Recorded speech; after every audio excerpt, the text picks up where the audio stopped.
Hey guys, Daryl Sweeney.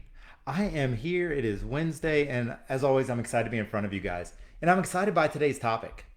Today, I want to talk about the power to change. So, my question is easy. What is something in your life or your business that you want to change, but fear is getting in the way? What is something in your life or business that you want to change, but fear is getting in the way? It's holding you back. While you're thinking about that, my name is Daryl Sweeney. Most of you know me, but for those that don't, look, I'm a business coach and I work with people just like you. And I work with leaders, I work with entrepreneurs, I work with professionals who want to build a business and the life that they really want.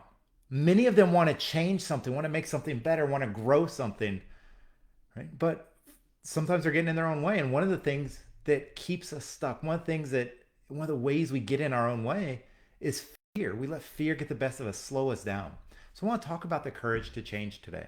So as we start, think about that. And I would love to see the answers in the comments. What is something in your life or your business that you want to change, but fear is getting in the way? Fear is holding you back.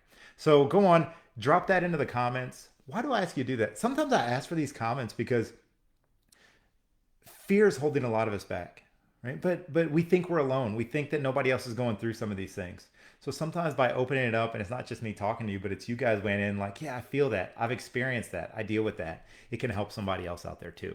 Also, it's a great opportunity to get you to reflect on what's going on for you. So, the courage to change. I was listening to this podcast by Jeff Goins, and he was interviewing James Clear. Now, most of you probably know James Clear. He's blown up in popularity with his book Atomic Habits, and I'll link to that podcast so you can hear it for yourself. But in this podcast, he's talking about atomic habits, and that's how I know him. I've read the book. I'm fascinated by the book, and that's how I know James Clear. And now I'm on his email list, and he puts out great content. But have you heard of Passive Panda? Because I hadn't, not before this conversation. So Passive Panda was a blog all about creating passive income. And it was one of the first things that James Clear did. It was long before Atomic Habits.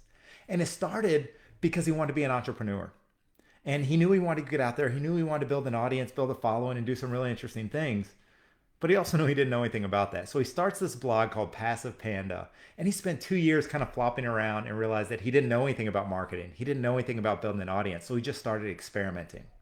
Well, he has a great quote that I love. And he says, try things until something comes easily. And that's what he did. And sooner or later, he found some things that really began to serve him. And he grew the following, the audience for Passive Panda, to over 25,000 people. So imagine that. What would your business look like? What could you do right now if you had 25,000 people reading your posts, watching your videos, listening to what you had to say? What impact would that have on you? And it was great for him. It provided a full time income. But along the way, he realized he was doing things and talking about something that he wasn't really excited about, and he kind of didn't want to do it anymore. And in the meantime, he had started keeping notes just in a personal notebook about habits and about the things that make you successful in building good habits and just all these kind of things. He started researching and getting curious. And he started writing articles on jamesclear.com about habits. And he didn't have an audience over there. Nobody was reading them. But that's what he did. So there came a point where he decided, hey, I'm going to stop Passive Panda. I'm going to stop writing blog posts. I'm going to stop contributing. I'm just going to turn it off. Um, think about that for a minute. 25,000 people are reading your content. And one day you just decide, I'm not going to do this anymore. He sent these guys an email. He said, I'm not doing this anymore. I'm going to go start writing over here at jamesclear.com. If you want to come check it out, I'm writing about habits. Come check it out. He actually said this. He said, Passive Panda worked fine, but once I started jamesclear.com and was writing articles there, it grew so much faster than Passive Panda. Even though making the change was a pay cut, I knew the trajectory was so much higher than what I was doing. So let's talk about courage for a moment. Think about the courage it took to to cancel 25,000 people following you, 25,000 potential sources of income, of revenue, an audience who's captivated and engaged with what you're doing. Think about the courage it took to give up a full-time income. He'd been doing it. He could expect it. He knew what was coming in each and every month based on what he was doing over there.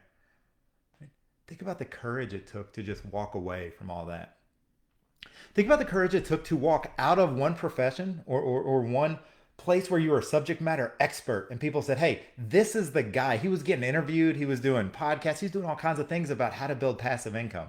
So he was an expert, and say, I'm going to walk into this thing over here where nobody knows I'm an expert. And I don't even know if people really care about this topic. Right? Think about the courage it took to make these changes. But he knew it was right for him.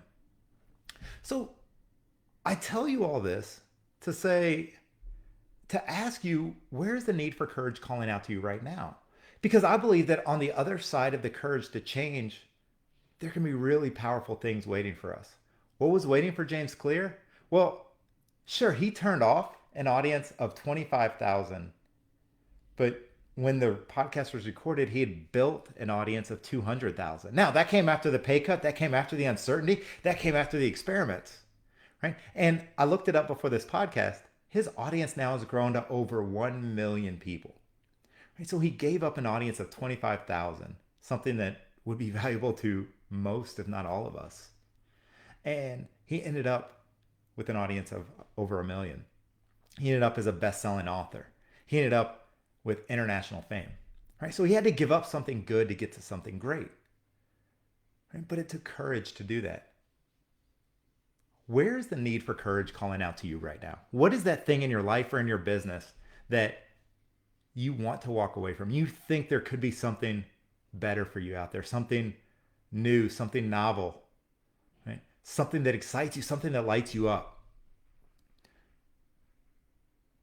But the uncertainty is scary. But not knowing what's waiting, not knowing what it's going to look like is holding you back a bit. It's slowing you down. It's causing you to procrastinate. I think we all have those things. I know I've certainly had them at various points in my life. And for most of my clients, they have them too. And that's what we work through. So if this is you, if you're somebody who knows, as you hear this, you say, I do want to change. I want to go after that thing. I want to grow this thing. I want to take this chance, take this risk. But there's fear coming up for you. And I want to give you something in this podcast, or in this, not a podcast, in this video that is going to allow you to take a first step. Right? So many people I talk to about fear haven't named their fear. They don't know what it is. So many clients come to me and they say, hey, I want to do this, but I'm afraid, but I'm fearful. And I say, great, what are you afraid of? And they can't name it. They can't put it into words. They can't describe it. Right? So that's my challenge to you. If fear is holding you back from a change you want to make in your business, write it down, capture it, name it. Right? And that's going to be the first step to really finding out just how scary it is. You see, this fear of the unknown can take over. But when we say, what are we really afraid of? What is the fear? And it's failure. Okay, what does failure look like? It's losing credibility. It's losing revenue. It's losing fill in the blank. Okay, and then what? Right? So the first thing I would ask you to do is name your fear. And then secondly, and what happens if that comes true? What happens if you lose some credibility? Right? What happens if you lose some revenue? Let's play this thing out. So if we're going to be afraid of something, let's at least make sure it's real. Right? So this is the kind of work I do each and every week with a lot of my clients is how do we stop self-sabotaging ourselves? How do we get out of our own way? How do we stop letting the thoughts take over and stop us from being who we were meant to be and going where we were meant to go and building what we were meant to build? If this is a conversation you're having, I strongly recommend you take this step, name your fear, and then explore, get curious about how real it is. And if you want a partner to come alongside of you and help you work through this, hit me up. I'd love to have even a casual conversation about what's going on for you in your business, in your life, and see if maybe I can offer something to help. I love these videos. I love talking to you guys and sharing these thoughts with you. I'm excited to see what is waiting for you on the other side of fear. What will happen for you when you have the courage to change? Check me out at darylsweeney.com. Get on my email list. Tune in next week and we'll be talking about something new. See you then.